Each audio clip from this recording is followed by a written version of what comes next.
Morning everyone, I am Bombi Thomas from class 10 studying at KIPS. Okay, today I am going to take about politics first chapter, power sharing. Do you know what is power sharing?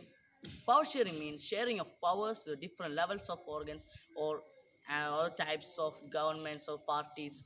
This means power sharing.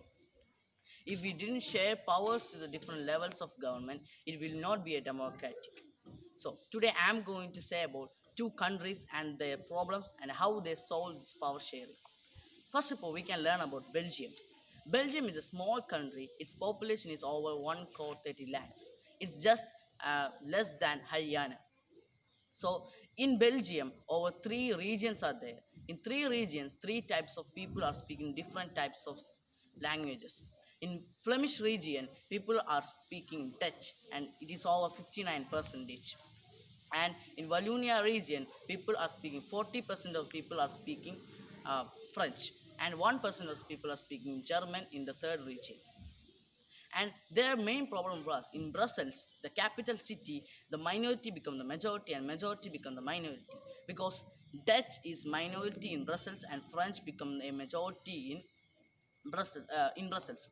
That's why so much of people are looking to Brussels, what happens in Brussels, and so much of conflicts are done. So Belgium government takes some decisions, and we are going to learn that decision after we studied about Sri Lanka. Next, we can go to the case of Sri Lanka. Sri Lanka is an island country. We know that it shares a island border with our India. Its population is over 2 crores, and it is equal to Haryana. It is a diverse country, and it includes Sinhala and Tamil speakers. Sinhala speakers were over 74 percentage, and Tamil speakers were 18 percentage. And in Tamil speakers, there are two types of Tamils: Indian Tamils and Sri Lankan Tamils. And then there is a main religion that was Buddhist, and Buddhists were followed by Sinhalas, and other religions were Christianism, Muslims, and Hinduism. The major problem that faced by Sri Lankan was Tamils didn't get any types of freedom or any types of equality in their country, and Sinhalas were the majority, and Sinhalas get all the freedom. So solving, or they take other power sharing act, that is majoritarianism. Sri Lanka got in 1948 Sri Lanka got freedom, and in 1956 they had passed a act. We are going to study about what are the acts passed by Sri Lanka and Belgium. First of all, we can study about act passed by Sri Lanka. Sri Lanka passed an act. It's called majoritarianism. Majoritarianism means most of the people who are the majority will get more freedom and more equality, and the minority will not get any types of equality, and they will not get any types of jobs. They said that in 1956 they passed an act. Singhala's leaders were told that major positions like government jobs, university jobs, or other head jobs were given to the Sinhalas, and main official language were declared as Sinhalas, and Tamil peoples were disregarded by the government. This makes some ego clashes between these two region, because they Tamil didn't get any types of freedom, they didn't get job, they didn't get education, and they got, and some types of political parties didn't support them. That's why in northeastern, northwestern, or northeastern parts of Sri Lanka had formed a party called Tamil Elam, and they were fight for the freedom of Tamil people, and they got freedom, and they went to a civil war. Civil war means they internal war between two regions, and this, because of this war, most of the people lost their life, and they also down, then their economy become decreased because of this civil war.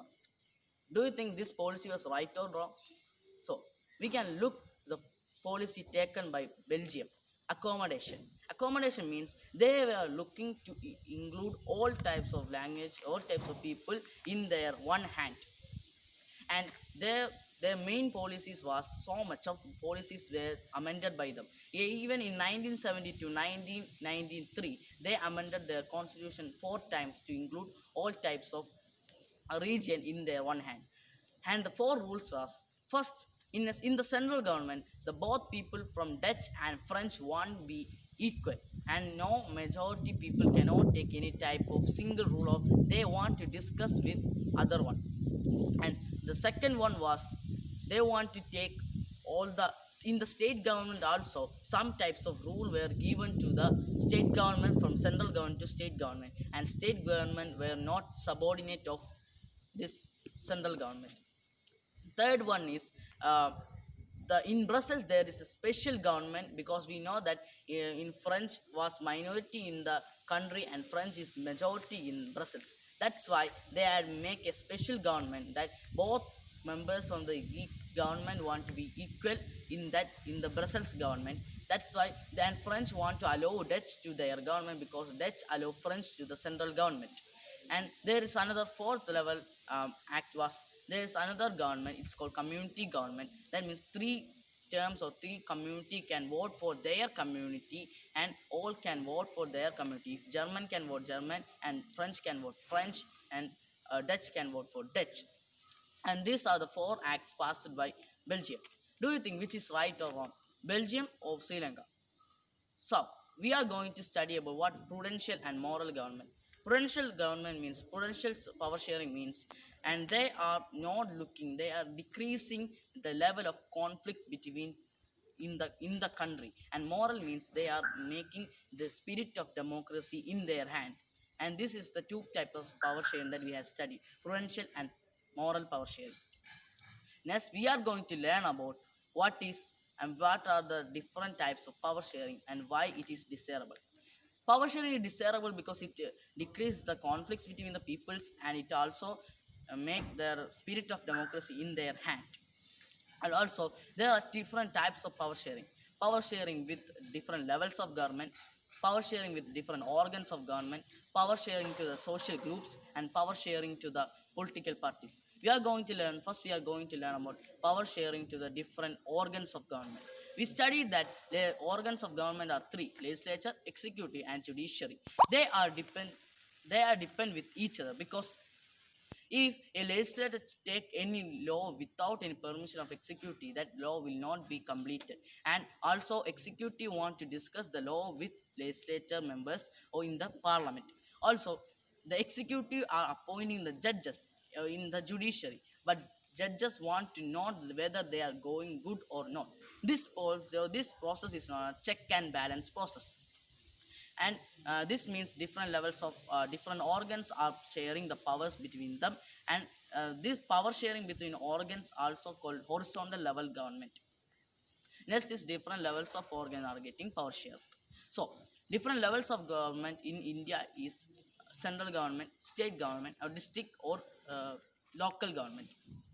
In some countries, like we have studied in Belgium also a government like these three types of government. That means in different levels of organ there are different powers, and they are also depend with each other, because if they have no discussed with the state government, local government do not discuss with any types of laws with the district level or state government, that law will not be completed, and they want the permission from the state government. They are depend with each other, and these types of levels of organ is known as vertical type of government. So vertical type of government is another sharing the powers between vertical type of government is another portion. Next, third one, sharing the uh, powers between social groups. In Belgium, they have another government called community government. Community government means they are giving the permission to the social groups to share the powers with each other. And if we have sharing these powers to social groups, we are respecting other group, and we are not irrespecting, we are respecting all the communities equally.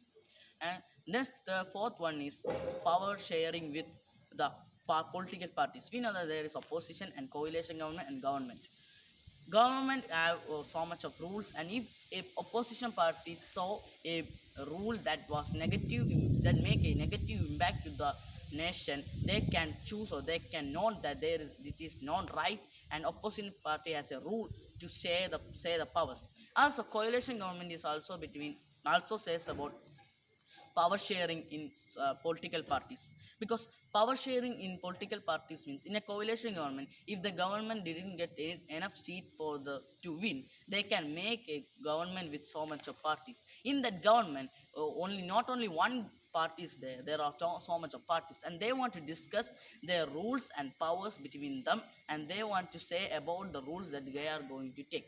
So power sharing with the political party is good. If there is no power sharing with political parties, a one party will come and they take their own rules, and sometimes our nation will go down and our economy will go down. So I am going to end this chapter in here. So if you are going to, if there is no power sharing, the democratic country will not be there, because power sharing to the all the levels and all the government is saying that it is holding the spirit of democracy, and our government or our nation or our earth will go directly to a good democratic countries everywhere. Thank you and have a nice day.